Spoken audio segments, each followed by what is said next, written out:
ಆಗ್ತಿದ್ದಾರೆ. ಮಾಸ್ಟರ್ ಅವರಿಗೆ PCSP ವತಿಯಿಂದ ಆತ್ಮವಂದನೆಗಳನ್ನ ಸಲ್ಲಿಸೋಣ. ಮಾಸ್ಟರ್ ತಮಗೆ ಸ್ವಾಗತ. ಮಾಸ್ಟರ್ ಅವರು ಸೀನಿಯರ್ ಪಿರಮಿಡ್ ಮಾಸ್ಟರ್ ಆಗಿದ್ದಾರೆ, ತಮ್ಗೆಲ್ರಿಗೂ ಪರಿಚಿತರು.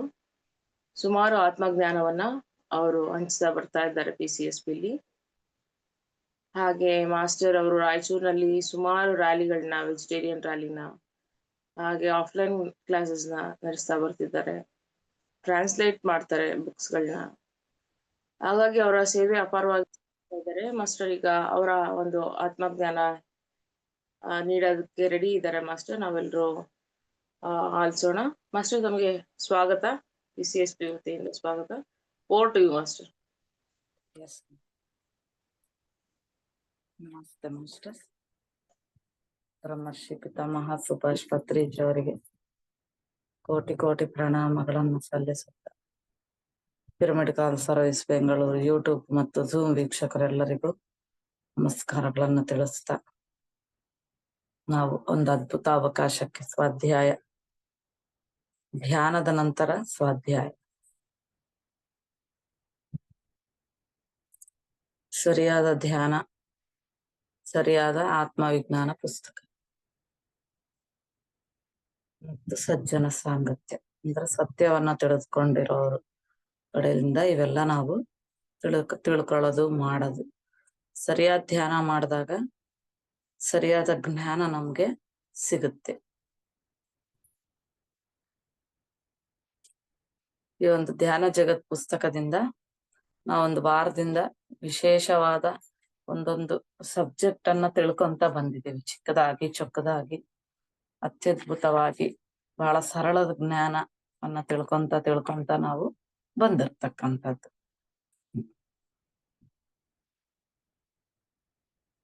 ಇವತ್ತು ವಿವಿಧ ಪರಿಧಿಗಳು, ವಿವಿಧ ವ್ಯಕ್ತಿತ್ವ, ವಿವಿಧ ಮಟ್ಟಗಳು ಅಂತ ಕರಿಬಹುದು. ಅಂದ್ರೆ ಲೋಕಗಳು ಆಗ್ಬೋದು, ಪರಿಧಿಗಳಂತ ಕರೀಬಹುದು. ನಮ್ಮ ಮನೆಗಳಲ್ಲಿ ಬಟ್ಟೆಗಳು ಇಟ್ಕೊಳ್ಳೋ ಶೆಲ್ಫ್ಸ್ ಇರುತ್ತಲ್ವೇ, ಶೆಲ್ಫ್, ಅಡ್ಗೆ ಮನೆಯಲ್ಲೆಲ್ಲ ಸಾಮಾನುಗಳು ಇಡ್ತೀವಲ್ಲ ಶೆಲ್ಫ್ಗಳು, ಅದೆಲ್ಲ ಏನ್ ಮತ್ತೆ ಒಂದೊಂದು ಶೆಲ್ಫ್ ಕೆಳಗೆ ಮೇಲೆ ಎಲ್ಲ ಇಟ್ಕೊಂತ ಇರ್ತೀವಲ್ಲ, ಅದು ಮಟ್ಟ ಅಥವಾ ವಿವಿಧ ಪರಿಧಿ ಅಥವಾ ಲೋಕ, ನೀವೇನಾದ್ರೂ ತಿಳ್ಕೊಬಹುದು. ಆದ್ರೆ ಇದರಲ್ಲಿ ವಿವಿಧ ಪರಿಧಿ ಅಂತ ನಾವು ಕರಿತೀವಿ. ಒಂದೊಂದು ಲೋಕದಲ್ಲೂನು ಮತ್ತೆ ಅದಕ್ಕೆ ಸಂಬಂಧಪಟ್ಟಂಗಿರುತ್ತಲ್ವಾ. ಈಗ ಅಡಿಗೆ ಮನೆ ಅಂತೀವಿ, ರೂಮ್ ಅಂತೀವಿ, ಎಲ್ಲ ಕಡೆನೂ ಇರುತ್ತೆ ಶೆಲ್ಫ್ಸ್ ಬೇರೆ ಬೇರೆ ಕಡೆ. ಮತ್ತೆ ಮಹಡಿ ಇರುತ್ತೆ, ಅಲ್ಲಿನೂ ಶೆಲ್ಫ್ ಇರ್ತಾವ. ಹಂಗೆ ಅಂದ್ರೆ ಒಂದೊಂದು ಲೋಕಕ್ಕೆ ಹೋದಾಗ ಮತ್ತೆ ಅಲ್ಲಿ ಪರಿಧಿಗಳು ಅಂತ ಕರಿತೀವಿ. ಮತ್ತೆ ವಿವಿಧ ವ್ಯಕ್ತಿತ್ವಗಳು, ಅದಕ್ಕೆ ಸಂಬಂಧಪಟ್ಟ ವ್ಯಕ್ತಿತ್ವ ಅನ್ನೋದು ಬೇರೆ, ಹೌದಲ್ಲ. ಯಾವ ರೂಮ್ಗಳಿಗೆ ಯಾವ ತರ ಇಲ್ಲಿ ಏನ್ ಮಾಡ್ಬೇಕು ಅದೇ ಅಲ್ಲಿ ನಡೀತಾ ಇರುತ್ತೆ. ಹಾಗೆ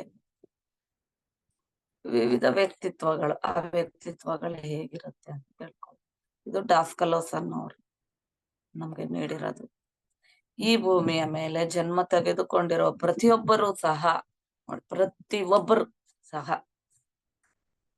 3 ರೀತಿಯ ದೇಹ ಸ್ಥಿತಿಗಳೊಂದಿಗೆ ಕೂಡಿರುವ ಸಮೀಕೃತ ಅಸ್ತಿತ್ವಗಳೊಂದಿಗೆ, ನೋಡಿ 3 ರೀತಿಯ ದೇಹಗಳು, ಈ ಭೂಮಿ ಮೇಲೆ ಜನ್ಮ ತೆಗೆದುಕೊಂಡಿರುವ 3 ರೀತಿಯ ದೇಹಗಳೊಂದಿಗೆ ಕೂಡಿರುವ ಸಮೀಕೃತ ಅಸ್ತಿತ್ವಗಳೊಂದಿಗೆ ಪ್ರತಿಸ್ಪಂದಿಸುತ್ತಾ ವಿವಿಧ ಪರಿಧಿಗಳಲ್ಲಿ ತಮ್ಮ ಒಂದು ಜೀವನವನ್ನ ಸಾಗಿಸುತ್ತಾ ಇರ್ತಾರೆ.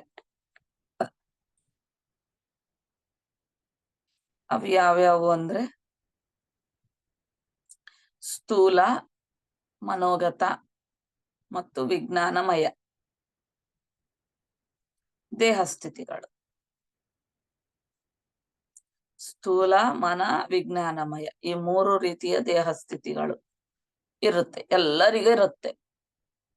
ವಿಶ್ವ ಪದಾರ್ಥದ ವಿವಿಧ ಪ್ರಕಂಪನ ಸ್ಥಾಯಿಗಳಿಗೆ ಸೇರಿರುವ ಈ 3 ಅಸ್ತಿತ್ವಗಳಲ್ಲಿ ನೋಡಿ, ವಿಶ್ವದಲ್ಲಿ 3 ರೀತಿಯ ಅಸ್ತಿತ್ವಗಳಿದೆ ಅಲ್ಲ, ಅಂದ್ರೆ ಬೇರೆ ಬೇರೆ ತರಂಗಗಳಂತ,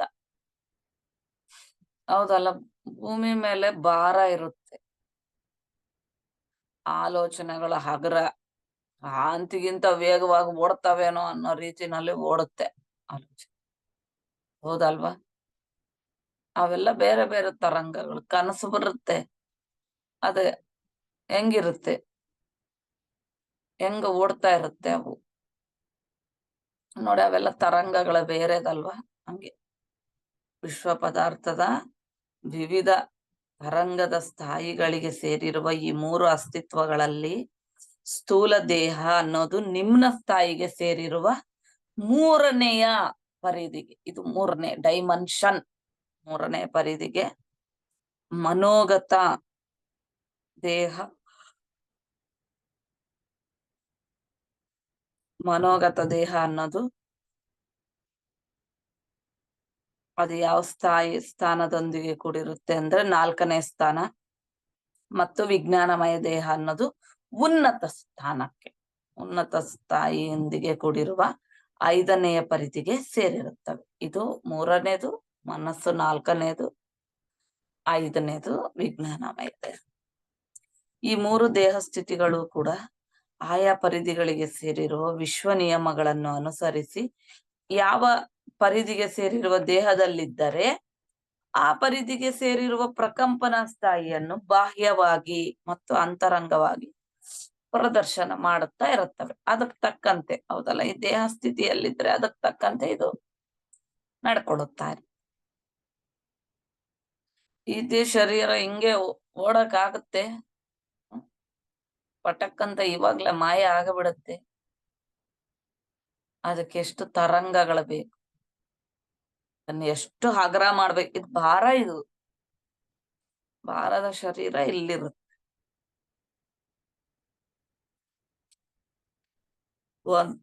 ಒಬ್ಬನೊಬ್ಬ ವ್ಯಕ್ತಿ ವಿಶ್ವದಲ್ಲಿರುವ ಅತಿ ನಿಮ್ನ ಸ್ಥಾಯಿಯಲ್ಲಿರುವ 3ನೇ ಪರಿಧಿಗೆ ಸೇರಿರುವ ಸ್ಥೂಲ ದೇಹದಲ್ಲಿರುವಾಗ ಆತನು ಒಂದು ಸಂಘಟನೆ ಅಂದ್ರೆ ಎಷ್ಟೋ ಘಟನೆಗಳಲ್ಲಿ ಒಂದು ಘಟನೆಯ ಬಗ್ಗೆ ನಿಮ್ನ ಸ್ಥಾಯಿ ಪ್ರಕಂಪನ ವ್ಯವಸ್ಥೆಯ ಒಂದು ನೋಡಿ. ಈ ಲೋಕ ನಿಮ್ನ ಸ್ಥಾಯಿ ಕೆಳಮಟ್ಟದ್ದಲ್ವೇ? ಕೆಳಮಟ್ಟದ್ದಿರ್ಬೇಕಾದಾಗ ನಿಮ್ನ ಸ್ಥಾಯಿ ಪ್ರಕಂಪನ ವ್ಯವಸ್ಥೆಯ ಒಂದು ಏನಿರುತ್ತೆ ಇಲ್ಲಿ? ಕಾಲ ಮತ್ತು ದೂರ, ಡಿಸ್ಟೆನ್ಸ್. ಕಾಲ ಅಂದ್ರೆ ಸ್ಪೇಸ್ ಮತ್ತು ಡಿಸ್ಟೆನ್ಸ್ ಅನ್ನುವ 2 ಪರಿಧಿಗಳಿಗೆ ಒಳಪಟ್ಟು ಪರಿಮಿತ ಸ್ಥಾಯಿಯಲ್ಲಿ ಪ್ರತಿಸ್ಪಂದಿಸ್ತಾ ಇರ್ತಾನೆ. ಇಲ್ಲಿ ನಾವೆಲ್ಲರಷ್ಟೇ ಅಲ್ಲ, ಟೈಮ್. ಈಗ ಅವ್ರೇನ್ ಟೈಮ್ ಕೊಟ್ಟಿದಾರ ಆ ಟೈಮಿಗೆ ಬರ್ತೀವಿ, ಹೇಳ್ತೀವಿ, ಎಲ್ಲರೂ ಇರ್ತೀವಿ, ಮತ್ತೆ ಎಲ್ಲರೂ ಹೋಗ್ತೀವಿ. ಬೇರೆ ಟೈಮಿಗೆ ಕೊಟ್ರೆ ಹೆಂಗಾಗುತ್ತೆ? ಇಲ್ಲಿ ಕಾಲಕ್ಕೆ ಸಂಬಂಧಪಟ್ಟಂಗೆ ನಾನು 7 ಆದ್ಮೇಲೆ ಬರ್ತೀನಿ, 8 ಆದ್ಮೇಲೆ ಬರ್ತೀನಿ ಅಂದ್ರೆ ನೀ ಅಲ್ಲೇ ಇರ, ಹೌದಲ್ಲ? ಅಂದ್ರೆ ಕಾಲ ಅನ್ನೋದಿಲ್ಲ, ಐತೆ. ದೂರ, ಡಿಸ್ಟೆನ್ಸ್ ಇಲ್ಲಿರುತ್ತೆ. ಇದು ನೋಡಿ, ಲೋಯರ್ ಲೆವೆಲ್, ನಿಮ್ನ ಮಟ್ಟದಲ್ಲಿ ಇರುವುದಂತ ಹೇಳ್ತಾ ಇದ್ದಾರೆ. ಕಾಲ ಮತ್ತು ಡಿಸ್ಟೆನ್ಸ್, ದೂರ.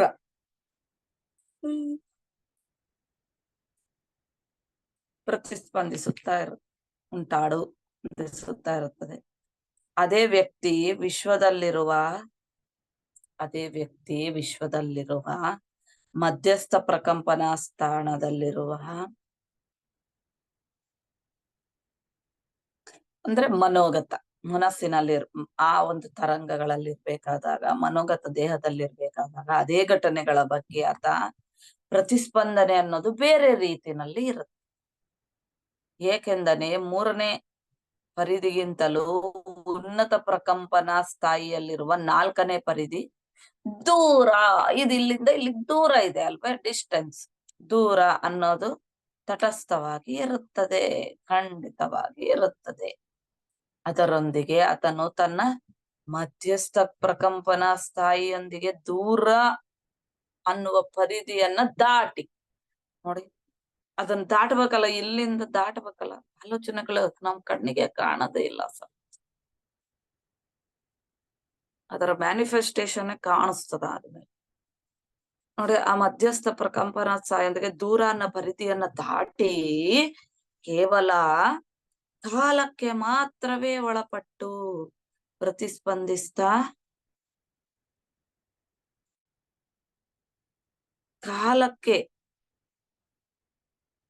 ಕಾಲಕ್ಕೆ ಮಾತ್ರ ಒಳಪಟ್ಟು ಪ್ರತಿಸ್ಪಂದಿಸ್ತಾ ನೆನೆಸ್ಕೊಂಡಿದ ತಕ್ಷಣ ಎಲ್ಲಿಗಾದ್ರೂ ಯಥೇಚ್ಛವಾಗಿ, ಹೌದಲ್ಲ?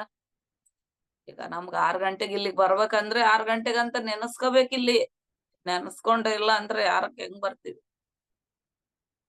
ಆದ್ರೆ ದೂರ ಎಲ್ಲಿಗೆ ಬೇಕಂದ್ರೂ ಓಡುತ್ತೆ, ಯಾವಾಗ ಬೇಕಂದ್ರೂ ಓಡುತ್ತೆ. ಕ್ಷಣಾರ್ಧಗಳಲ್ಲಿ ಎಲ್ಲಿಗೆ ಹೋಗ್ತದ ಗೊತ್ತೇ ಆಗಲ್ಲ. ಕಾಲ ಮಾತ್ರ ಇರುತ್ತೆ, ದೂರ ಮಾತ್ರ ಓಡ್ತದ. ಅಧಿಗಮಿಸಿ ಅಂದ್ರೆ ದಾಟುತ್ತಾ, ಜಯಿಸುತ್ತಾ. ನೆನೆಸ್ಕೊಂಡ ತಕ್ಷಣ ಎಲ್ಲಿಗೆ ಬೇಕಂದ್ರ ಅಲ್ಲಿಗೆ, ಹೆಂಗ ಬೇಕಂದ್ರ ಹಂಗೆ ಪ್ರಯಾಣಿಸುವ ಶಕ್ತಿಯನ್ನ ಹೊಂದುತ್ತಾನೆ. ಅದು ಮನೋಗತ, ಮನಸ್ಸು. ಹೀಗೆ ವಿಶ್ವ ನಿಯಮಕ್ಕೆ ಸೇರಿರುವ ದೂರ ಅನ್ನುವ ಒಂದು ಮೂಲ ಪರಿಧಿಯನ್ನ ದಾಟಿದ ಶಕ್ತಿಯೊಂದಿಗೆ ಆತನು 3ನೆಯ ಪರಿಧಿಯಲ್ಲಿದ್ದಾಗ ಇದಕ್ಕೆ ಸದೃಶ ಘಟನೆಗಳ ಬಗ್ಗೆ ಪ್ರದರ್ಶಿಸಿರುವ ಪ್ರತಿಸ್ಪಂದನೆಗಿಂತಲೂ ಮತ್ತಷ್ಟು ಪರಿಣಿತಿ ಹೊಂದಿರುವ ಪ್ರತಿಸ್ಪಂದನೆಯನ್ನು 4ನೇ ಪರಿಧಿಯಲ್ಲಿ ಪ್ರದರ್ಶಿಸಬಲ್ಲವನಾಗುತ್ತಾನೆ. ಹೌದಲ್ಲ? ಇದ್ ಭೂಮಿ ಮೇಲೆ ಯಾವ್ದಾನು ಒಂದೇ ಆಗುತ್ತೆ. ಮನಸ್ಸಿನಲ್ಲಿ ನಿನ್ಗೆ ಎಷ್ಟು ಕಡೆ ಬೇಕಂದ್ರೂ ಹೋಗ್ಬೋದಲ್ವೇ? ಹಂಗೆ ಈ ಘಟನೆಗೂ ಆ ಘಟನೆಗೂ ಎಷ್ಟು ತರಂಗ ಸ್ಥಾಯಿ ಅನ್ನೋದು ಬದಲಾವಣೆ ಆಯ್ತಲ್ವೇ?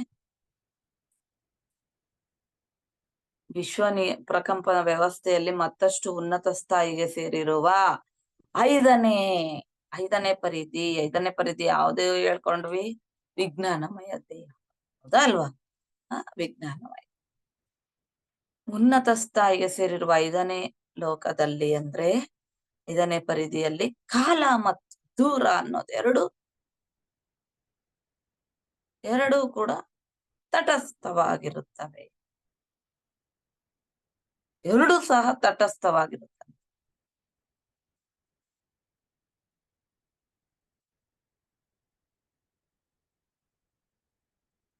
ಅದರೊಂದಿಗೆ ಅದೇ ವ್ಯಕ್ತಿ 5ನೇ ಪರಿಧಿಯಲ್ಲಿ, ನೋಡಿ ಇಲ್ಲಿ ಒಂದೇ ಪರ್ಸನ್ ಬಗ್ಗೆ ಹೇಳ್ತಾ ಇರೋದು. ಒಂದೇ ಪರ್ಸನ್ ವಿವಿಧ ಮಟ್ಟ ಹೆಂಗೆ ಬಿಹೇವಿಯರ್ ಅನ್ನೋದು ನಡೀತಾ ಇರುತ್ತೆ. ಅದೇ ವ್ಯಕ್ತಿ 5ನೇ ತಲದಲ್ಲಿರ್ಬೇಕಾದಾಗ ತನ್ನ ದೇಹ ಸ್ಥಿತಿಯನ್ನ ಬದಲಾಯಿಸ್ಕೊಂಡು ವಿಜ್ಞಾನಮಯ ದೇಹ, ಇವು ನಮ್ಗೆ ಬೇರೆ ಬೇರೆ ದೇಹಗಳಂತ ಕರಿತೀವಲ್ವ, ಇವು ನಮ್ಗ್ ಕಾಣಿಸೋದಿಲ್ಲ. ಈ ಅನ್ನಮಯ ದೇಹ ಒಂದೇ ನಮ್ಗೆ ಕಾಣಿಸುತ್ತಲ್ವಾ? ಅದಕ್ಕೆ ಇದನ್ನು ಸಹ ದೇಹ ಅಂತ ಕರಿತೀವಿ, ಕೋಶ ಅಂತ ಕರಿತೀವಲ್ವ. ದೇಹ ಸ್ಥಿತಿಯನ್ನ ಬದಲಾಯಿಸಿಕೊಂಡು ವಿಜ್ಞಾನಮಯ ದೇಹದೊಂದಿಗೆ ಕೂಡಿ ಕಾಲ ಮತ್ತು ದೂರ ಅನ್ನುವ 2 ಮೂಲಭೂತ ಪರಿಧಿಗಳಿಗೆ ಅತೀತವಾಗಿ ಪ್ರತಿಸ್ಪಂದನೆ ಮಾಡ್ತಾ ಇರ್ತಾನೆ. ತಾನು ಇರುವ 5ನೇ ಪರಿಧಿಯಲ್ಲಷ್ಟೇ ಅಲ್ಲದೆ ಉಳಿದ 2 ಪರಿಧಿಗಳೊಂದಿಗೆ ಪರಿಧಿಗಳೊಂದಿಗೆ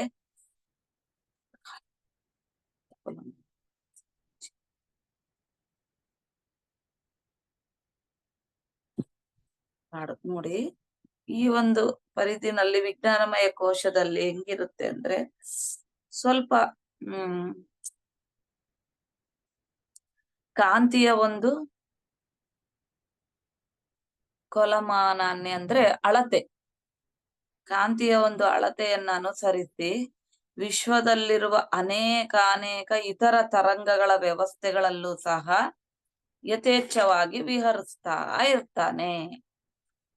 ಈ ಸ್ಥಿತಿಯಲ್ಲಿ ಆತನು ಅದೇ ಘಟನೆಗಳ ಬಗ್ಗೆ 3ನೇಯ 4ನೇಯ ಪರಿಧಿಗಳಲ್ಲಿ ಪ್ರದರ್ಶಿಸಿರುವ ಪ್ರತಿಸ್ಪಂದನೆಗೆ ಮತ್ತಷ್ಟು ಭಿನ್ನವಾಗಿ ಮತ್ತಷ್ಟು ಪರಿಣಿತಿಯೊಂದಿಗೆ ಪ್ರತಿಸ್ಪಂದಿಸುತ್ತಾ ಕ್ರಮವಾಗಿ ಅತ್ಯಂತ ಶುದ್ಧಿ ಹೊಂದಿರುವ ಲೋಕ ಕಲ್ಯಾಣಕರ ಪ್ರತಿಸ್ಪಂದನಾ ರೀತಿಗಳಲ್ಲಿ ಸರ್ವೋತ್ಕೃಷ್ಟ ತರಂಗಗಳೊಂದಿಗೆ ಕೂಡಿರುವ ಪರಿಶುದ್ಧ ಆತ್ಮಸ್ಥಿತಿಗೆ ಸೇರಿಕೊಳ್ಳುತ್ತಾನೆ.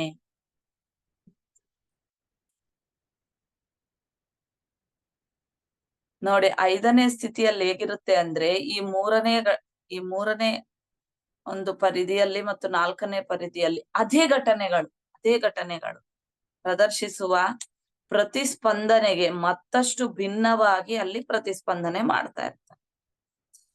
ಅಂದ್ರೆ ಪರಿಣಿತಿಯನ್ನ ಹೊಂದಿ ಪ್ರತಿಸ್ಪಂದನೆಗೆ ಒಳಗಾಗ್ತಾ ಅತ್ಯಂತ ಶುದ್ಧಿಯನ್ನ ಮಾಡ್ಕೊಂಡು ಲೋಕ ಕಲ್ಯಾಣಕರ ಕೆಲಸಗಳಲ್ಲಿ ಸರ್ವೋತ್ಕೃಷ್ಟ ನೋಡಿ, ಸರ್ವರಿಗೂ ಉತ್ಕೃಷ್ಟ ಆಗ್ಬೇಕು ಅನ್ನೋ ಒಂದು ಪ್ರಕಂಪನಗಳೊಂದಿಗೆ ಇದರ ತರಂಗಗಳೊಂದಿಗೆ ಕೂಡಿರುವ ಪರಿಶುದ್ಧ ಆತ್ಮಸ್ಥಿತಿಗೆ ಸೇರ್ಕೊಳ್ತಾರೆ. ಹೀಗೆ ಪ್ರತಿಯೊಬ್ಬರೂ ಒಂದೇ ಜನ್ಮದಲ್ಲಿ 3ನೇಯ 4ನೇಯ 5ನೇಯ ಪರಿಧಿ ಪ್ರಕಂಪನ ಸ್ಥಾಯಿಗಳಿಗೆ ಅನುಗುಣವಾಗಿ ತಮ್ಮ ತಮ್ಮ ಸ್ಥೂಲ ಮನೋಗತ ವಿಜ್ಞಾನಮಯ ದೇಹ ಸ್ಥಿತಿಗಳನ್ನ ಬದಲಾಯಿಸಿಕೊಳ್ಳುತ್ತಾ ತಮ್ಮ ತಮ್ಮ ಇಚ್ಛಾನುಸಾರ ಬದುಕನ್ನ ಸಾಗಿಸ್ತಾ ಇರ್ತಾರೆ. ಆಯಾ ಸಂದರ್ಭಗಳನ್ನ ಅನುಸರಿಸಿ ವರ್ತಿಸುತ್ತಾ ಮತ್ತಷ್ಟು ಉನ್ನತ ಪರಿಧಿಗಳಿಗೆ ಸೇರಿಕೊಳ್ಳುತ್ತಾರೆ. ವ್ಯಕ್ತಿ ತನ್ನ ಅಸ್ತಿತ್ವವನ್ನ ಶಾಶ್ವತ ಪಡಿಸಿಕೊಳ್ಳುವುದಕ್ಕಾಗಿ ಮಾಡಿಕೊಳ್ಳುವ ಪರಿಣಾಮ ಪ್ರಯತ್ನದಲ್ಲಿ ಭಾಗವಾಗಿ ಹೀಗೆ ಸ್ಥೂಲ ಮನೋಗತ ವಿಜ್ಞಾನಮಯ ದೇಹಗಳು ಅನ್ನುವ 3 ರೀತಿಯ ವಸ್ತ್ರಗಳನ್ನ ಅಲಂಕರಣಗಳಾಗಿ ಧರಿಸಿ ನೋಡಿ, ವ್ಯಕ್ತಿ ತನ್ನ ಅಸ್ತಿತ್ವವನ್ನ ಶಾಶ್ವತ ಮಾಡಿಕೊಳ್ಳುವುದಕ್ಕೆ ಇಲ್ಲಿ ಏನ್ ತಿಳ್ಕೊಬೇಕು ನಾವು ಅಂದ್ರೆ ಈ ಶರೀರಗಳು ಸಹ ಏನೋ ಅಂತೀವಿ ಶಾಶ್ವತ ಇರಲ್ಲ, ಅಲ್ಲಿ ಇರಲ್ಲ. ನಾವು ಮಾಡುವ ಆಲೋಚನೆಗಳಾಗ್ಲಿ ಕೆಲಸಗಳಾಗ್ಲಿ ಮಾಡ್ತಾ ಮಾಡ್ತಾ ಅದು ಕ್ಲಿಯರ್ ಆಗುತ್ತೆ. ಅವನ್ನೆಲ್ಲ ನಾವಿಲ್ಲಿಗೆ ತಗೊಂಡ್ ಬರ್ತೀವಿ ಆದ್ರೆ ಅದಿನ್ನ ಸ್ಕೆಚ್ ಆಗಿರಲ್ಲ, ಬರ್ದಿರಲ್ಲ ನೀಟಾಗಿ, ಅದು ಪ್ರಿಂಟ್ ಆಗಿರಲ್ಲ ನೀಟಾಗಿ. ಯಾವಾಗ ಇದು ಯಾವ್ಯಾವ್ದಕ್ಕೆ ಸಂಬಂಧಪಟ್ಟಿರುತ್ತೆ ನೋಡಿ, ಭೂಮಿ ಮೇಲೆ ಒಂದ್ಸತಿ ಜನ್ಮ ತಗೊಂಡ್ಮೇಲೆ ಇದಕ್ಕೆ ಏನೇನ್ ಕೆಲಸ ಮಾಡ್ಬೇಕೋ ಅವೆಲ್ಲ ಮಾಡ್ತಾ ಮಾಡ್ತಾ ಕರ್ಮ ಫಲ ಅನ್ನೋದು ಇರ್ತಾ ಮತ್ತೆ ಹೋಗೋದಕ್ಕೆ ಬರೋದಕ್ಕೆ ಯಾವ ತರ ಒಂದು ಅನುಕೂಲ ಆಗೋ ರೀತಿನಲ್ಲಿ ಕರ್ಮ ಸಿದ್ಧಾಂತವನ್ನ ಅನುಸರಿಸ್ಬಿಟ್ಟಿದ್ದಾರೆ. ಜ್ಞಾನ ತಗೋಬೇಕು ಮತ್ತೆ ಪರಿಶುದ್ಧಾತ್ಮವಾಗಿ ಮತ್ತೆ ನಾವು ಹೋಗ್ಬೇಕು, ಜ್ಞಾನ ಎಲ್ಲ ತಿಳ್ಕೊಂಡು ಮತ್ತೆ ಹೋಗ್ಬೇಕು ಅಂತ ಇಕ್ಕಿರುತ್ತೆ. ಮನಸ್ಸು ಸಹನು ಹಾಗೆ ಇರುತ್ತೆ. ಮನಸ್ಸು ಚಿತ್ತದಲ್ಲೆಲ್ಲ ಏನೇನ್ ನಾವು ಕೊಂಡಿರ್ತೀವಿ ಅದೆಲ್ಲ ಕ್ಲಿಯರ್ ಮಾಡ್ಕೊಂಡು ಮತ್ತೆ ನೀಟಾಗಿ ಹೋಗ್ಬೇಕಾಗುತ್ತೆ, ಕ್ಲಿಯರ್ ಮಾಡ್ಕೊಳ್ಳೇಬೇಕಾದ್ರು. ವಿಜ್ಞಾನಮಯ ಕೋಶ ಅಂದ್ರೆ ವಿಜ್ಞಾನ, ಇದು ವಿಶೇಷವಾದ ಜ್ಞಾನ ತಿಳ್ಕೊಳ್ಳೋದಲ್ಲ, ಬರೇ ಓದ್ಬೇಕಿಲ್ಲಿ. ಅವರು ಪುಸ್ತಕಗಳನ್ನ ಓದ್ರಿ ಅಂತಾರೆ. ಒಂದು ಜನ್ಮದಲ್ಲಿ ಓದಿಲ್ಲ ಅಂದ್ರೂ ಇನ್ನೊಂದ್ ಜನ್ಮದಲ್ಲಿ ಆದ್ರೂ ನಾವು ಓದ್ಕೊಳ್ಳೇಬೇಕು. ನೀವು ಪುಸ್ತಕಗಳು ಓದುವ ಒಂದು ಅಭ್ಯಾಸ ಇಟ್ಕೊಳ್ರಿ. ಅದಕ್ಕೆ ಪುಸ್ತಕಗಳು ಓದಕ್ ಆಗಿಲ್ಲ ಅಂದ್ರೆ ಈ ಸಜ್ಜನ ಸಂಗತಿ ಇದೆಲ್ಲ ಬುಕ್ಸ್ದೇ. ಏನಂದ್ರೆ ಮತ್ತೆ ಹೇಳೋದನ್ನ ಕೇಳ್ತಾ ಇದೀವಿ ಇವಾಗ, ಅದನ್ನ ಸ್ವಂತವಾಗಿ ಓದ್ರಿ ಅಂತ ಹೇಳ್ತಾರೆ. ಅದು ಓದೋದ್ರಿಂದ ವಿಜ್ಞಾನಮಯ ಕೋಶ ಬೆಳೆಯುತ್ತೆ. ಅದಕ್ಕೆ ಒಂದು ಒಳ್ಳೆ ಸಂಸ್ಕಾರವನ್ನು ಬಂದು ಆ ವಿಜ್ಞಾನಮಯ ಕೋಶ ನೀಟಾಗಿ ಸ್ಕೆಚ್ ಆಗುತ್ತೆ, ಆಕಾರ ಅದರಲ್ಲಿ ತುಂಬುತ್ತೆ. ಅದನ್ನು ಸರಿಯಾಗಿ ಆಗ್ಬೇಕು, ಅವಾಗೆ ಅದು ಲೋಕ ಕಲ್ಯಾಣಕರಕ್ಕೆ ಉಪಯೋಗ ಆಗದು. ನೋಡಿ, ಇವು 3 ದೇಹಗಳು 3 ರೀತಿಯ ವಸ್ತ್ರಗಳು. 3 ರೀತಿಯ ವಸ್ತ್ರಗಳಂದ್ರೆ ಬಟ್ಟೆಗಳು. ಯಾವುದಕ್ಕೆ? ಆತ್ಮಕ್ಕೆ. 3 ರೀತಿಯ ವಸ್ತ್ರಗಳ ಆಗಿ ಅಲಂಕರಣಯುತವಾಗಿ ಧರಿಸಿ ಈ ಭೂಮಿಯ ಮೇಲಕ್ಕೆ ಇಳಿದು ಬರುತ್ತವೆ.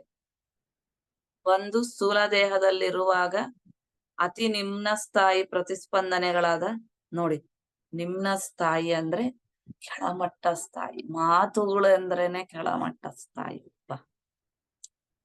ಮಾತುಗಳು, ಕೆಲಸಗಳು, ಚೇಷ್ಟೆಗಳೊಂದಿಗೆ ಮನೋಗತ ದೇಹದಲ್ಲಿರುವಾಗ ನೋಡಿ, ಈ ಸೂಕ್ಷ್ಮ ದೇಹಕ್ಕೆ ಕೆಳಮಟ್ಟ ಅಂದ್ರೆ ಮಾತುಗಳು, ಚೇಷ್ಟೆಗಳು. ಮನೋ ದೇಹದಲ್ಲಿರ್ಬೇಕಾದಾಗ ಮಧ್ಯಸ್ಥಾಯಿ ಪ್ರಕಂಪನಗಳೇನು ಅಂದ್ರೆ ಭಾವಗರ್ಭಿತ ಅಭಿಪ್ರಾಯಗಳೊಂದಿಗೆ ಭಾವನೆಗಳು ಏನ್ ತುಂಬಿ ತುಳುಕಾಡ್ತಾ ಇರ್ತಾ ಅದರ ಅಭಿಪ್ರಾಯಗಳೊಂದಿಗೆ ಮತ್ತು ವಿಜ್ಞಾನಮಯ ದೇಹದಲ್ಲಿರ್ಬೇಕಾದಾಗ ತನ್ನ ಪರಿಶುದ್ಧ ಆಲೋಚನೆಗಳೊಂದಿಗೆ ನೋಡಿ, ವಿಜ್ಞಾನಮಯ ಕೋಶದಲ್ಲಿ ಪರಿಶುದ್ಧ ವಿಜ್ಞಾನಮಯ ಕೋಶದಲ್ಲಿರ್ಬೇಕಾದಾಗ ಶುದ್ಧ ಚೈತನ್ಯದ ಆಲೋಚನೆ, ಶುದ್ಧ ಚೈತನ್ಯ ಯಾವ ತರ ಇರುತ್ತೆ ಅಂತಹ ಶುದ್ಧ ಚೈತನ್ಯ ಅಂತ ಕೊಟ್ಟಿದ್ದಾರೆ. ಶುದ್ಧ ಚೈತನ್ಯದ ಆಲೋಚನೆಗಳೊಂದಿಗೆ ಕೂಡಿ ತನ್ನನ್ನು ತಾನು ಪ್ರಕಟಿಸಿಕೊಳ್ಳುತ್ತಾ ಇರುತ್ತದೆ. ನೋಡಿ, ಒಬ್ಬೊಬ್ರದ್ದು ಒಂದೊಂದು ರೀತಿನಲ್ಲಿ ಅಸ್ತಿತ್ವಗಳಿರುತ್ತೆ ಅನ್ನೋದು ಈಗ ನಿಮ್ಗೆಲ್ಲ ಗೊತ್ತಾಯ್ತಲ್ವಾ. ನಿಮ್ದೇ ಒಂದು, ನಂದೇ ಒಂದು, ಇನ್ನೊಬ್ರದೇ ಒಂದು, ಅವ್ರದೇ ಒಂದು, ಇವ್ರದೇ ಮನೆಗಳಲ್ಲಿ ಎಷ್ಟು ಜನ ಇದ್ರೆ ಅಷ್ಟು ಜನದ್ದು, ಈ ಪ್ರಪಂಚದಲ್ಲಿ ಎಷ್ಟು ಜನ ಇದ್ರೆ ಅಷ್ಟು ಜನದ್ದು, ಊರ್ನಲ್ಲಿ ಎಲ್ಲ ಕಡೆ. ಅಂದ್ರೆ ಆ ತರಂಗಗಳು ಅನ್ನೋದು ಹೆಂಗ್ ಹೋಗ್ತಾ ಇರುತ್ತೆ, ಇದು ಒಬ್ರದೇ ಅಲ್ಲ, ಎಲ್ಲರಿಗೂ ಆ ತರಂಗಗಳು ಹೊರಗಡೆ ಹೋಗ್ತಾ ಇರುತ್ತೆ ಅನ್ನಕ್ಕೆ. ಇವುಗಳೆಲ್ಲರ ಪರಿಪೂರ್ಣ ಅನುಭವ ಸಾರದೊಂದಿಗೆ ತುಂಬಿ ಇನ್ನೂ ಉನ್ನತ ಲೋಕಗಳಿಗೆ ಸೇರಿಕೊಳ್ಳುತ್ತಾನೆ. ಉನ್ನತ ಲೋಕಗಳಲ್ಲಿ ಆತನು ಅತ್ಯಂತ ಶಕ್ತಿವಂತವಾದ ತರಂಗಗಳೊಂದಿಗೆ ಕೂಡಿರುವ ನಿರಾಕಾರ ಅಸ್ತಿತ್ವದೊಂದಿಗೆ, ನೋಡಿ ಇಲ್ಲೆಲ್ಲ ಆಕಾರಗಳಲ್ವೇ ಇದೆ, ಇದು ಆಕಾರ ಅಲ್ವೇ, ಅಲ್ಲಿ ಮೇಲೆ ಹೋಗ್ತಾ ಹೋಗ್ತಾ ನಿರಾಕಾರ, ಅಲ್ಲೆಲ್ಲ ಶುದ್ಧ ಆಗ್ತಾ ಇದ್ರೆ ಅಲ್ಲಿ ಏನಿರುತ್ತೆ, ಖಾಲಿ ಆಗುತ್ತೆ. ಆ ಅಸ್ತಿತ್ವದೊಂದಿಗೆ ವಿರಾಜಮಾನವಾಗಿ ವಿಶ್ವದ ಒಂದು ಕಾರ್ಯಕಾರಣ ನಿಯಮಗಳಿಗೆ ಬದ್ಧನಾಗಿರುತ್ತಾನೆ. ಮೇಲೆ ಉನ್ನತ ಲೋಕಗಳು ಈ ಸ್ಥಿತಿಯಲ್ಲಿ ಭೂಮಿಗೆ ಮತ್ತು ಇತರ ಉನ್ನತ ಲೋಕಗಳಿಗೂ ಮಧ್ಯೆ ಅನುಸಂಧಾನಕರ್ತನಾಗಿ ತಮ್ಮ ಕಾರ್ಯಕಲಾಪಗಳನ್ನು ಸಾಗಿಸುತ್ತಾ ಒಬ್ಬ ಮಾಸ್ಟರ್ನಂತೆ ಇರುವ ವ್ಯಕ್ತಿ ತನ್ನ 3 ದೇಹ ಸ್ಥಿತಿಗಳನ್ನು ಬದಲಾಯಿಸಿಕೊಳ್ಳುವುದರಲ್ಲಿ ಮುಖ್ಯ ಪಾತ್ರವನ್ನ ಪೋಷಿಸುವುದು ಪ್ರಕಂಪನ ವ್ಯವಸ್ಥೆಗೆ ಮೂಲಾಧಾರ ಆಗಿರುವ ಪ್ರಾಣಶಕ್ತಿ ಆವರ್ತನೆಗಳು.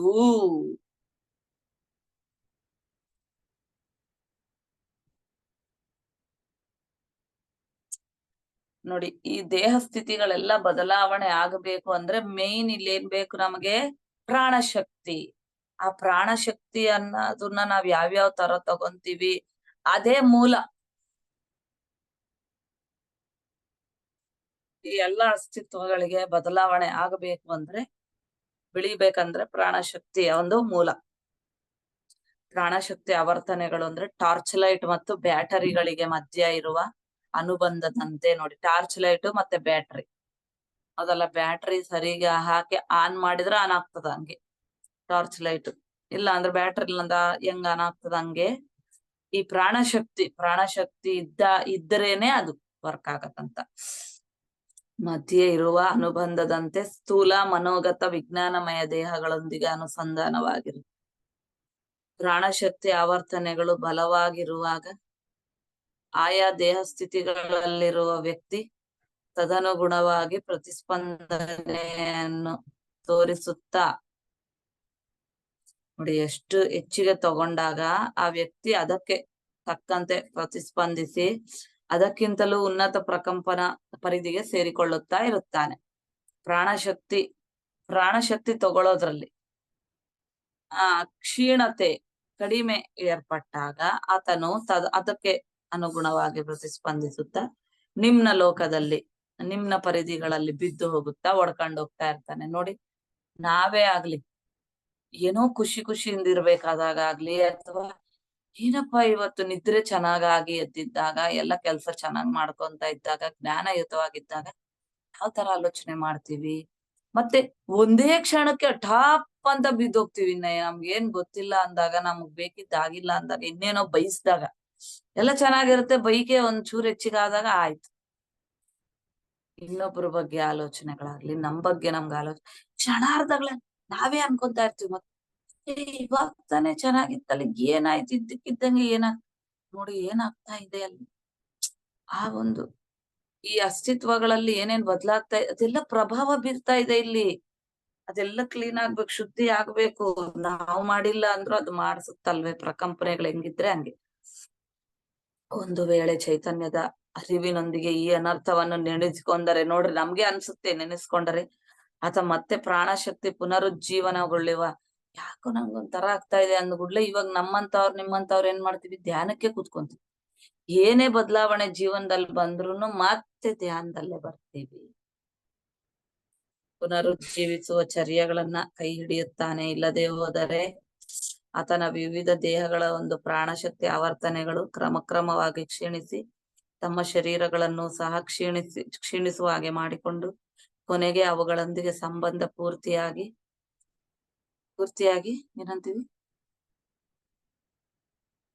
ಪೂರ್ತಿಯಾಗಿ ಕಡಿತ ಆಗೋ ಹಾಗೆ ಮಾಡಿಕೊಂಡು ನೋಡಿ, ನಾವು ಅರಿವಿನೊಂದಿಗಿದ್ರೆ ಧ್ಯಾನ ಮಾಡ್ಕೊಂಡು ಚೆನ್ನಾಗ್ ಮಾಡ್ಕೊಂತೀವಿ. ಅರಿವಿನೊಂದಿಗಿಲ್ಲ ಅಂದ್ರೆ ಮತ್ತೆ ಮನೆಗಳಲ್ಲಿ ಗದ್ದಲ, ಮನಸ್ಸಿನಲ್ಲಿ ಗದ್ದಲ, ಪ್ರಶಾಂತತೆ ಇರೋದಿಲ್ಲ. ಮತ್ತೆ ಕೊನೆಗೆ ಏನ್ ಮಾಡ್ತೀವಿ, ಆ ಸಂಬಂಧಗಳನ್ನ ಪೂರ್ತಿಯಾಗಿ ಕಡಿತಗೊಳ್ಕೊಂಡು ಭಯದೊಂದಿಗೆ ಬಾಧೆಯೊಂದಿಗೆ, ಅಂದ್ರೆ ಪ್ರಾಣಶಕ್ತಿ ಇಲ್ಲಾರ್ದಂಗೆ ಭಯದೊಂದಿಗೆ ಬಾಧೆಯೊಂದಿಗೆ ವೇದನೆಯೊಂದಿಗೆ ಸತ್ತು ಹೋಗ್ತಾನೆ. ನಮ್ಮ ಸುತ್ತಲೂ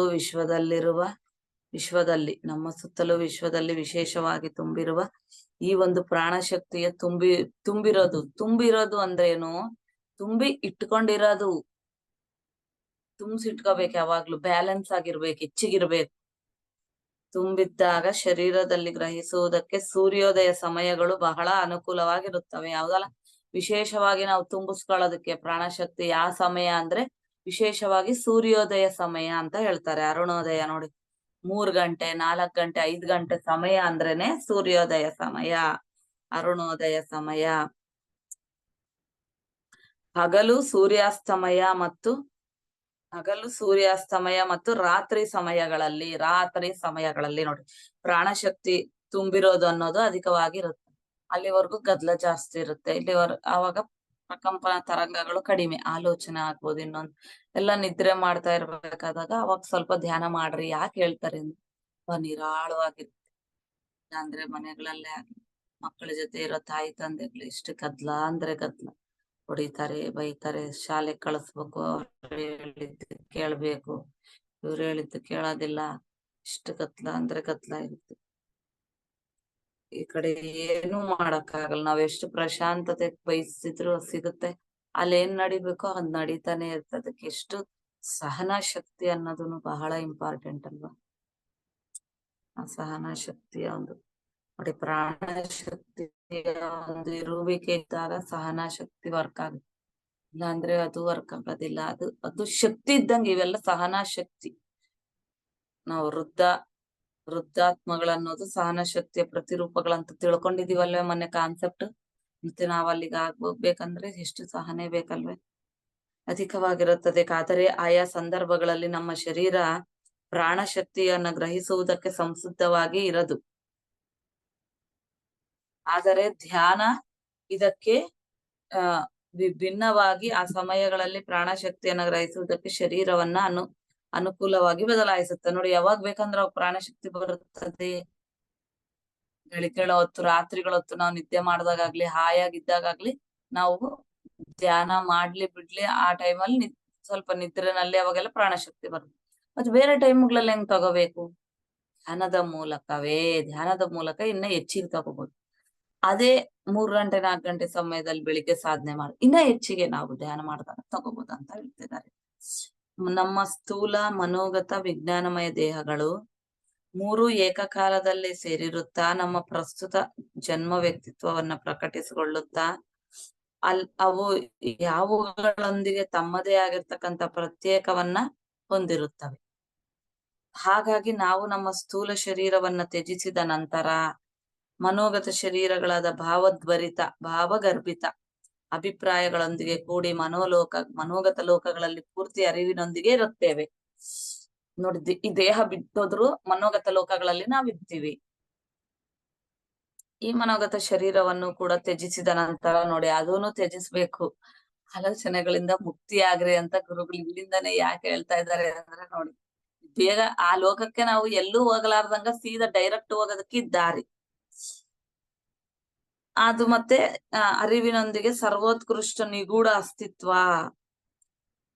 ಅಸ್ತಿತ್ವದಂತಿರುವ ಉನ್ನತ ಲೋಕಗಳಲ್ಲಿ ವಿಹಾರ ಮಾಡ್ತಾ ಇರುತ್ತೆ. ಹೀಗೆ ಶುದ್ಧ ಚೈತನ್ಯ ಸ್ಥಿತಿಗೆ ಸೇರಿರುವ ನಿಗೂಢ ಅಸ್ತಿತ್ವದಲ್ಲಿ 3 ಪ್ರಕಂಪನ ದೇಹ ಸ್ಥಿತಿಗಳಲ್ಲಿರುವ ಎಲ್ಲದರೊಂದಿಗೂ ಮಾಸ್ಟರ್ ಆಗಿ ವಿಹರಿಸ್ತಾ ಅವರ ಭಾವಗಳಿಗೆ ಮಾತುಗಳಿಗೆ ಚೇಷ್ಟೆಗಳಿಗೆ ಮತ್ತು ಪ್ರಕಂಪನಾ ಶಕ್ತಿಯನ್ನ ಅಂದ್ರೆ ಜೋಡಿಸಿ ತರಂಗಗಳನ್ನ ಜೋಡಿಸಿ ಅವುಗಳೊಂದಿಗೆ ಸ್ಥೂಲ ಪ್ರಪಂಚದ ವಾಸ್ತವಗಳಾಗಿ ಸಾಕ್ಷಾತ್ಕರಿಸುವ ಹಾಗೆ ಮಾಡುವ ಶಕ್ತಿಯನ್ನ ಹೊಂದಿರುತ್ತದೆ. ಅವಶ್ಯಕತೆ ಇರಬೇಕಾದಾಗ ಈ ಸರ್ವೋತ್ಕೃಷ್ಟವಾದ ನಿಗೂಢ ಆತ್ಮ ತನ್ನನ್ನು ತಾನು ಸ್ಥೂಲ ಪ್ರಪಂಚದ ನಿಜ ಶರೀರಧಾರಿಯಾಗಿ ಕೂಡ ಸಾಕ್ಷಾತ್ಕರಿಸಿಕೊಳ್ಳುವ ಹಾಗೆ ಮಾಡಿಕೊಂಡು ಏಕಕಾಲದಲ್ಲೇ ವಿವಿಧ ಶರೀರಗಳನ್ನ ಧರಿಸಿ ಇತರ ಲೋಕಗಳೊಂದಿಗೆ ಇತರ ಪರಿಧಿಗಳೊಂದಿಗೆ ಏಕವಾಗುತ್ತಾ ನೋಡಿ ಅವಶ್ಯಕತೆ ಬಿದ್ದಾಗ ಸರ್ಗೋತ್ಕೃಷ್ಟವಾದ ನಿಗೂಢ ಆತ್ಮ ಅನ್ನೋದು ಸ್ಥೂಲ ದೇಹಕ್ಕೆ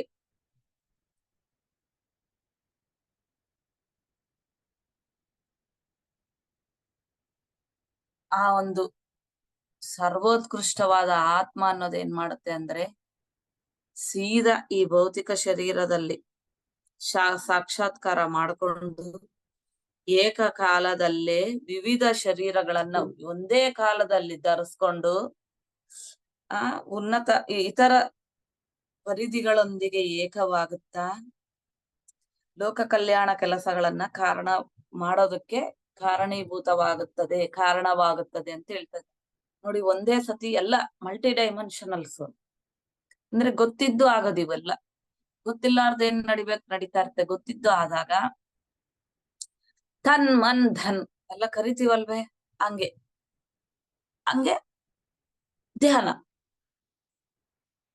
ಧ್ಯಾನದಲ್ಲಿ ಏನಾಗುತ್ತೆ, ಆಲೋಚನಾ ರಹಿತ ಸ್ಥಿತಿ, ಶುದ್ಧ ಚೈತನ್ಯ. ಇದರೊಂದಿಗೆ ಎಷ್ಟು ಕೆಲಸಗಳು ಬೇಗ ಆಗುತ್ತೆ, ಅದಕ್ಕೆ ಕಾರಣ ಆಗುತ್ತೆ ಅಂತ ಹೇಳ್ತದೆ. ಒಂದೊಂದು ಬಾರಿ ಅವರು ಅಕಸ್ಮಾತ್ ಆಗಿ ಯುದ್ಧರಂಗಗಳಲ್ಲಿಯೂ ಸಹ ಸಾಕ್ಷಾತ್ಕರಿಸಿ ಅಲ್ಲಿ ಗಾಯಗೊಂಡಿರುವವರಿಗೆ ತಕ್ಷಣ ಚಿಕಿತ್ಸೆಯನ್ನು ನೀಡಿ ನೋಡಿ, ಆ ದೈವ ಶುದ್ಧ ಚೈತನ್ಯ ಇಲ್ಲಿಂದ ಅಲ್ಲಿ ಪ್ರತ್ಯಕ್ಷ ಆಗ್ಬಿಟ್ಟು ಯುದ್ಧರಂಗಗಳಲ್ಲಿ ಪ್ರತ್ಯಕ್ಷ ಆಗಿ ಅವ್ರಿಗೆ ಗಾಯಗೊಂಡಿರುವ ದೇಹಗಳಿಗೆ ಚಿಕಿತ್ಸೆ ನೀಡಿ ಮತ್ತೆ ಮಾಯ ಆಗ್ತಿರ್ತಾರ.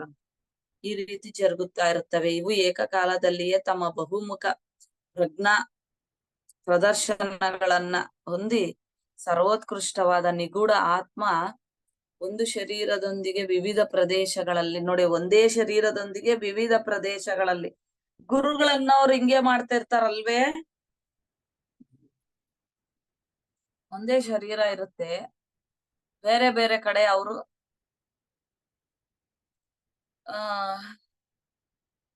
ಕೆಲ್ಸಗಳನ್ನ ಮಾಡ್ತಾ ಇರ್ತಾರೆ. ಗುರುಗಳು ಇಲ್ಲೇ ಇದ್ರಲ್ವಾ ಅವತ್ತಿನ ದಿವಸ, ಅಲ್ಲಿ ಹೆಂಗ್ ಬಂದ್ರು, ಅಲ್ಲಿ ನಮ್ ಜೊತೆಗೂ ಇದ್ರಲ್ವಾ ಅಂತಾರೆ. ನಿಮ್ ಜೊತೆಗೆ ಹೆಂಗಿರ್ತಾರೆ, ಇಲ್ಲೇ ಇದಾರಲ್ವಾ ನಮ್ ಜೊತೆಗೆ. ಹೆಂಗೆ ಪ್ರದರ್ಶನ ಮಾಡಿರ್ಬೇಕು ಅವರು ನಿಗೂಢ ಆತ್ಮ, ಅವ್ರಿಗೆ ಗೊತ್ತು ಹೆಂಗ್ ಮಾಡ್ಬೇಕಂತ. ಅದೇ ಮಾಡಿದ್ದಾರೆ ಅಂತ ಆ ಶರೀರವನ್ನ ಧರಿಸಿ ಕೆಲಸ ಮಾಡ್ಲಿಕ್ಕೆ ಈ ಸ್ಥೂಲ ಶರೀರವನ್ನ ನೋಡಿ. ಅಂತ ಆತ್ಮ ಏನ್ ಮಾಡತ್ತೆ ಅಂದ್ರೆ ಈ ಸ್ಥೂಲ ಶರೀರವನ್ನ ಬಿಟ್ಟು ಮಾಡೋದು ಬೇಕಾಗಿಲ್ಲ, ವಿವಿಧ ಪ್ರದೇಶಗಳಲ್ಲಿ ಹಾಗೆ ಕೆಲಸವನ್ನ ಮಾಡ್ತಾ ಇರುತ್ತೆ, ಈ ಶರೀರದಲ್ಲಿ ಇದ್ದುಕೊಂಡೇ ಮಾಡ್ತಾ ಇರುತ್ತೆ ಅಂತ ಹೇಳ್ತಾ ಇದ್ದಾರೆ.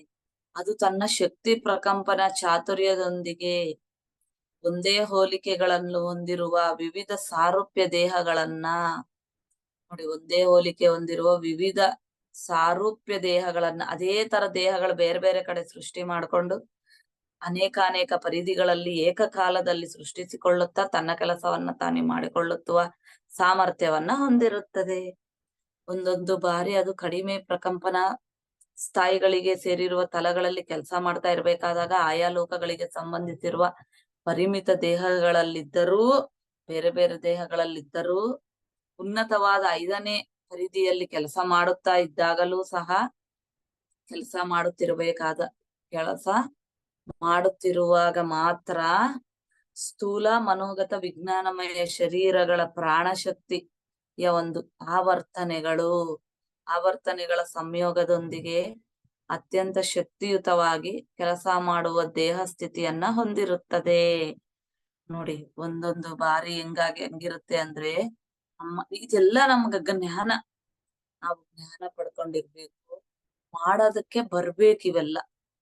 ತಿಳ್ಕೊಂಡಾಗ ಆ ಆತ್ಮ ಎಷ್ಟೆಷ್ಟು ಆತ್ಮಜ್ಞಾನ ತಿಳ್ಕೊಂತ ಹೋಗುತ್ತೋ, ಇಲ್ಲಿ ನಮ್ಗೆ ಗೊತ್ತಾಗದೆ ಇರ್ಬೋದು ಈ ಸ್ಥೂಲ ದೇಹಕ್ಕೆ, ಅಲ್ಲಿ ಒಳಗಡೆ ಇವೆಲ್ಲ ಗೊತ್ತಾಗ್ತಾ ಇರ್ತವೆ ವಿಜ್ಞಾನಮಯ ದೇಹದ. ಅವೆಲ್ಲ ನಮ್ಗೆ ಆ ಜ್ಞಾನ ಗೊತ್ತಾದಾಗ ಇಲ್ಲೇ ಇರ್ತಾನೆ, ಅಲ್ಲೇನು ಸಹ ಕೆಲಸಗಳನ್ನ ಮಾಡ್ತಾ ಇರ್ತೀವಿ.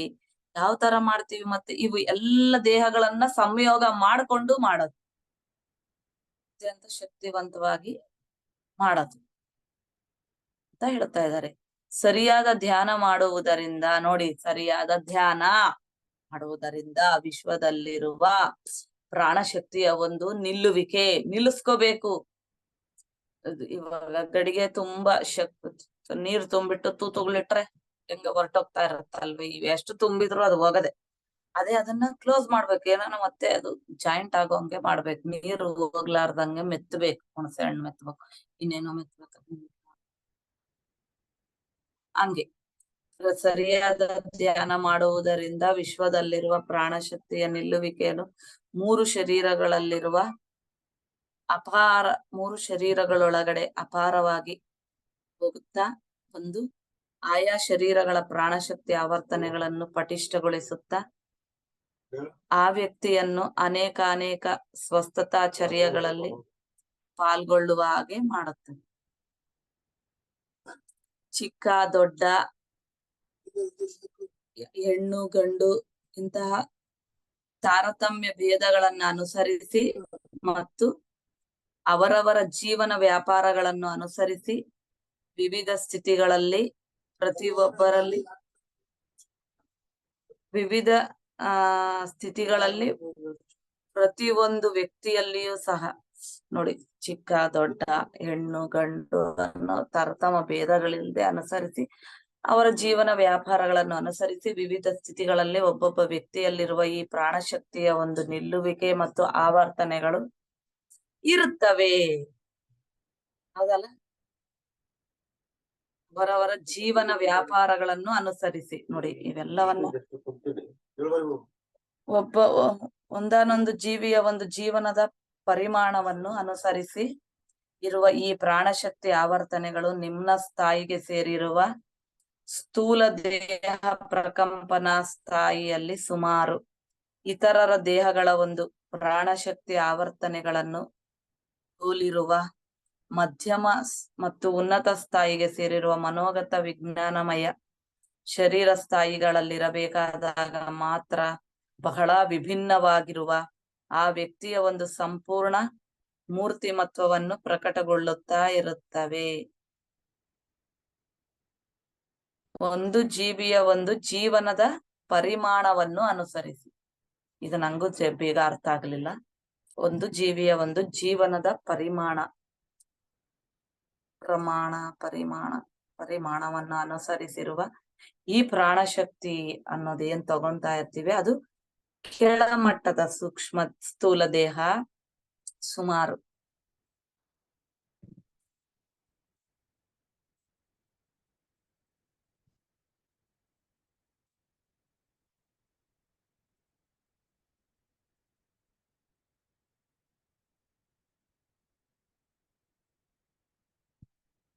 ಈ ಸ್ಥೂಲ ದೇಹ ಒಂದು ಪ್ರಕಂಪನ ಸ್ಥಾಯಿಯಲ್ಲಿ ಸುಮಾರಾಗಿ ಇತರರ ದೇಹಗಳ ಒಂದು ನೋಡಿ, ಬೇರೆಯವರ ದೇಹಗಳ ಒಂದು ಪ್ರಾಣಶಕ್ತಿ ಆವರ್ತನೆಗಳು, ಅವ್ರ ಪ್ರಾಣಶಕ್ತಿ ಹೆಂಗಿರುತ್ತೆ, ನಮ್ ಪ್ರಾಣಶಕ್ತಿ ಹೆಂಗಿರುತ್ತೆ, ನಾವ್ ಯಾವ ತರ ತಗೊಂತಾ ಇದೀವಿ ಎಲ್ಲ ಹೋಲಿಸ್ಕೊಂಡ್ರು ಸಹ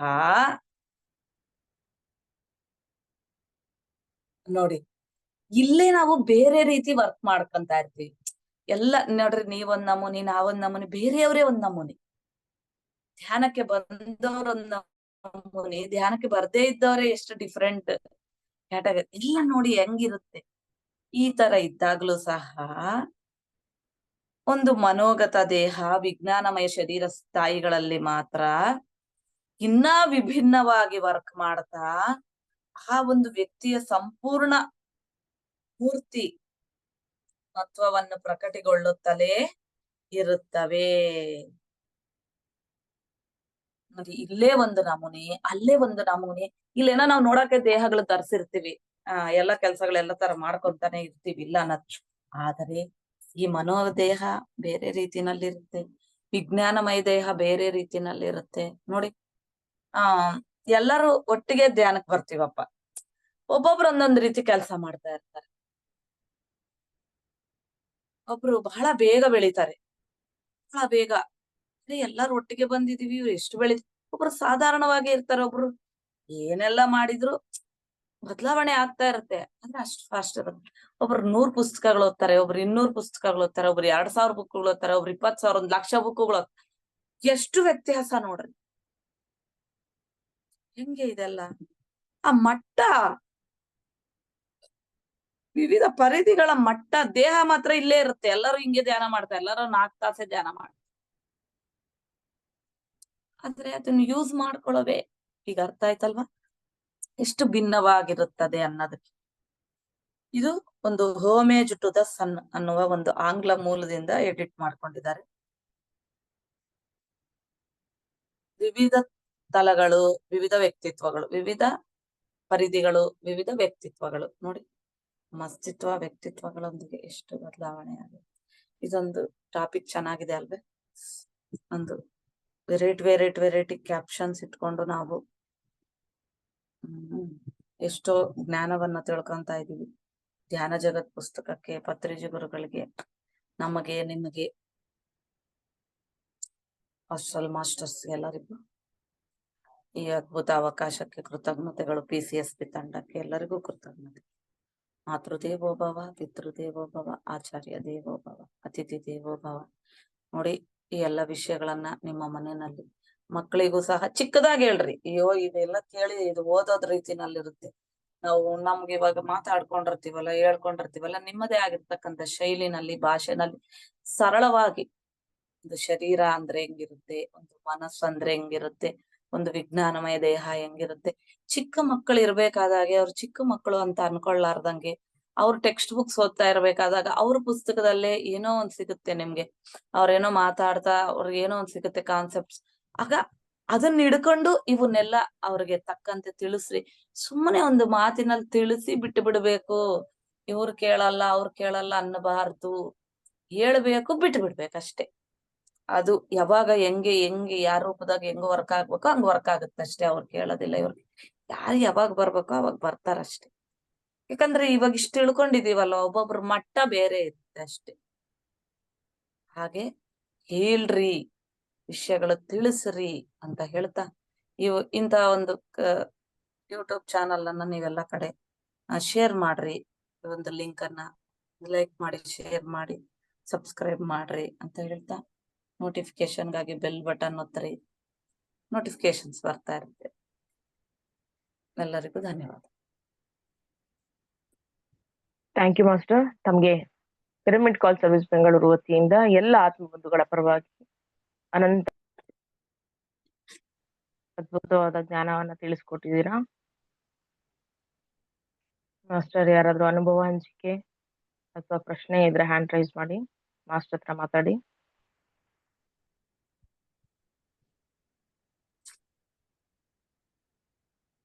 ಯಾರಿಲ್ಲ ಮಾಸ್ಟರ್. ಆಕ್ಚುಲಿ ನನ್ಗೆ ಇವತ್ತೆ ನಿಮ್ ಕ್ಲಾಸ್ ನೀವು ಮಾಡ್ಬೇಕಾದ್ರೆ ನನ್ಗೆ ಇನ್ನರ್ ವಾಯ್ಸ್ ಅಥವಾ ನನ್ ಮನ್ಸು ಹೇಳ್ತಾ ಇತ್ತು, ಮಕ್ಳಿಗೆ ನಾನು 2-3 ಇಯರ್ಸ್ ಇಂದ ಧ್ಯಾನದಲ್ಲಿ ಇದ್ದೀನಿ, ನಾನು ಅವ್ರಿಗೆ ಯಾವ್ದು ಲೆಸನ್ಸ್ ಹೇಳ್ತಾ ಇಲ್ಲ. ನಾನ್ ಜಸ್ಟ್ ಒಂದೇ ಯಾವ್ದೋ ಒಂದು ಲೆಸನ್ ಮಾತ್ರ ಹೇಳ್ತಾ ಇದ್ದೆ ಮಕ್ಳಿಗೆ. ಯೋಗಿ ಆತ್ಮಕಥೆ ಒಂದ್ ಹೇಳ್ತಿದ್ದೆ, ಅವ್ರು ಕೇಳ್ತಿದ್ರು, ಡೇ ಬೈ ಡೇ ಕೇಳ್ತಿದ್ರು. ಅದೇ ಯೋಗಾನಂದ ಪರಮಹಂಸ ಅವ್ರದ್ದು ಏನಾಯ್ತಮ್ಮ ನೆಕ್ಸ್ಟ್ ಏನಾಯ್ತು ಅಂತ ಕೇಳ್ತಾ ಇದ್ರು. ಅದೊಂದ್ ಮುಗಿಸ್ದೆ, ಆಮೇಲೆ ಇನ್ ಯಾವ್ದು ಹೇಳಲೇ ಇಲ್ಲ. ನಾನ್ ಜಸ್ಟ್ ಇವತ್ತು ಮಾರ್ನಿಂಗ್ ನನಗ್ ಬಂದಿದ್ದು ಒಂದ್ 60 ಮೇಲಿಂದ ಅವ್ರಿಗೆ ತಿಳಿಸ್ಬೇಕು. ನಾನ್ ಮಕ್ಳಿಗೆ ಹೇಳ್ತಾ ಇಲ್ವಲ್ಲ, ನಾನು ಏನ್ ಮಾಡ್ತಿದ್ದೀನಿ ಅಥವಾ ಈ ಜ್ಞಾನನ ಮಕ್ಳಿಗೆ ನಾನು ಹೇಳ್ತಾನೆ ಇಲ್ವಲ್ಲ ಅಂತ ನನಗ್ ಬಂತು. ಅದನ್ನ ನೀವ್ ಹೇಳಿದ್ರಿ ಮಾಸ್ಟರ್, ಈಗ ಜಸ್ಟ್ ಹೇಳುತ್ತೆ ಅದನ್ನ. ಅದು ನನ್ನ ಒಳಗೆ ಹೇಳ್ತು ನನ್ಗದು, ಇಲ್ಲ ನಿನ್ ಮಕ್ಳಿಗೆ ಹೇಳ್ಬೇಕು, ಇನ್ನು ಅವ್ರು ಕೇಳ್ತಾರೋ ಬಿಡ್ತಾರೋ ಒಟ್ನಲ್ಲಿ ಹೇಳೋದು ಹೇಳ್ಬೇಕು ಅಷ್ಟೇ ಅಂತ ಅದು ನನ್ನ ವಾಯ್ಸ್ ನನ್ಗೆ ಹೇಳ್ತು ಫಸ್ಟ್. ಥ್ಯಾಂಕ್ ಯು ಮಾಸ್ಟರ್, ಜಾಸ್ತಿ ಹೊತ್ತು ಅದ್ಭುತವಾಗಿತ್ತು. ಹೇಳಿದ್ರು ಮಕ್ಳು ಕೆಲವು ಸತಿ ಜಾಸ್ತಿ ಹೇಳಿದ್ರೆ ಕೇಳೋದಿಲ್ಲ. ಅದು ಸಿಕ್ಕಿರೋ ಅವಕಾಶ ಅನ್ಕೊಂಡು 1 ನಿಮಿಷ 2 ನಿಮಿಷ 5 ನಿಮಿಷ ಅನ್ನೋದ್ರಾಗ ಉದ್ದ ಎಳಿಲಾರ್ದಂಗ ಹೇಳ್ಬೇಕು, ಅಥವಾ ಸ್ಟೋರಿ ತರ ಹೇಳ್ಬೇಕು. ಹೇಳಿದ್ರೆ ನಿಜ ಸ್ಟೋರಿ ತರ ಹೇಳಿದ್ರೆ ನಿಜ. ಕೇಳ್ತಾರೆ. ಹೌದು ಮಾಸ್ಟರ್, ಹೌದು, ಖಂಡಿತ. ಹೌದು. ಆ ಮಕ್ಳಿಗೆ ಕಲೆ ಅದೇ ಎಲ್ಲ ರೀತಿಲೇ ಅವ್ರದೇ ರೀತಿಲೇ ಹೇಳ್ಬೇಕು. ನಿಜ. ಹೌದು. S master. Anita master end ಮಾಡ್ಬೋದಾ ಸೆಷನ್?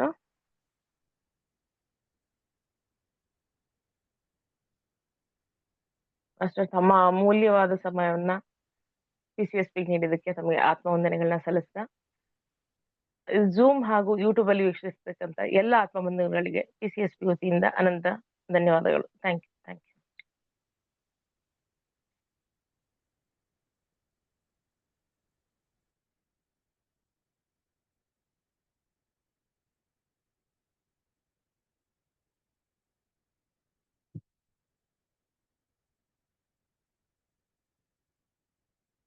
ಅಮ್ಮ ಅನಿತಾಗ್ ಒಂದ್ ಫೋನ್ ಮಾಡ್ತೀರಾ? S master. ಹಾ, ಓಕೆ, ಮಾಡ್ತೀನಿ. ಮಾಡ್ರಿ, ಅವ್ರ ರಿಕಾರ್ಡಿಂಗ್ ಸ್ಟಾಪ್ ಮಾಡಿ ಆಮೇಲೆ ಬೆಂಡ್ ಮಾಡಿ.